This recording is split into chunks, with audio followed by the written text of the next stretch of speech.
The Bright Sword, written by Lev Grossman and published in July of 2024 by Viking, with a snippet read by Richard Coombs. Available for checkout right now at the Alice L. Pendleton Library.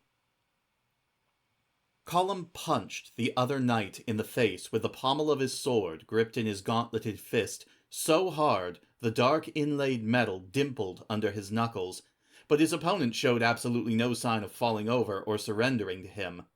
He swore under his breath and followed it up with a kick to the ankle, but missed and almost fell down, and the other knight spun gracefully and clouted him smartly in the head so his ears rang.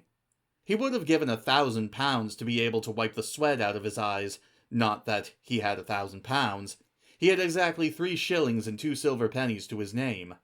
The two men backed off and circled each other, big swords held up at stiff angles, shifting from guard to guard, heavy shards of bright sunlight glancing and glaring off their blades. They'd drop their shields after the tilt to have both hands free. No mistakes now, Collum thought.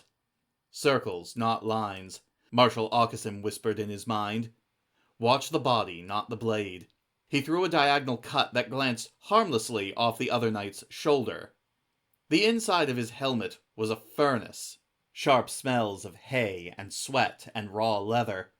He'd come here to test himself against the flower of British chivalry, the greatest knights in the world, and by God, he was getting what he came for. He was getting the stuffing beaten out of him. They stepped lightly, testing, offering, up on the balls of their feet.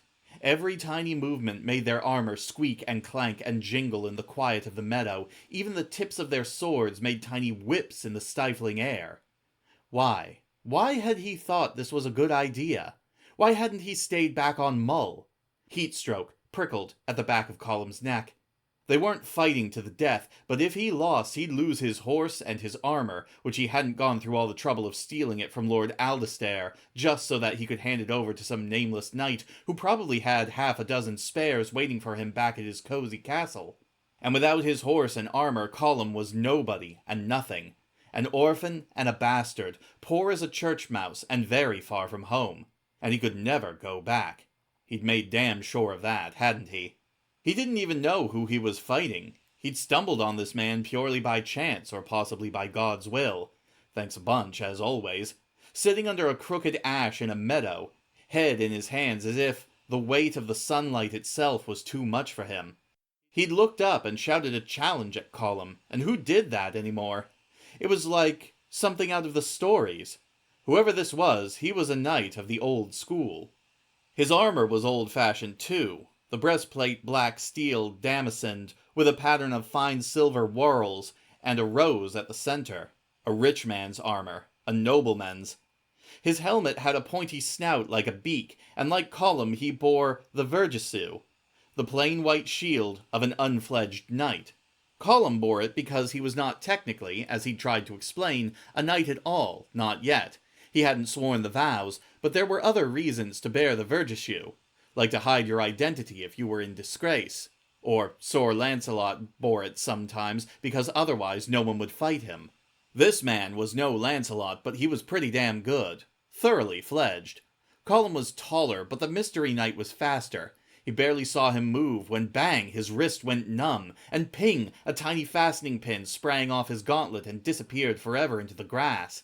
He stepped neatly inside Collum's reach and grabbed for his wrist with the other hand, and Collum skipped back, panting like a bellows, but he stumbled and the man jammed his blade in the gap where the guard brace didn't fit right, shaving off a sharp curl of bright steel.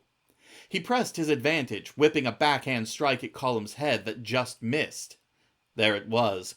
The knight let his follow-through pull him round just a little too far. He was tired, or he'd overcommitted. Either way, he couldn't quite stop the stroke, and it left him off balance. Collum's blood broke out in a martial chorus, and with the last of his strength, he barged ahead behind his gauntleted fist, mang, to the side of the knight's helm, and twice more, mang, mang.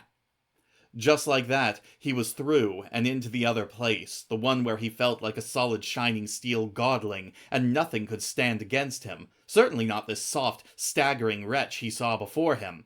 Collum re-gripped and delivered a clean, high, two-handed horizontal cut, and the knight's head snapped round as he sat back downward in the grass. Sir Vergescue tried to raise his blade, but only dropped it again, as though fairies had cursed it so it weighed 1,000 pounds. Collum let himself bend over panting, hands on his hips. Sweat stung his eyes and gathered and dripped under his chin. Had he won? Really won? The man just sat there. He'd won.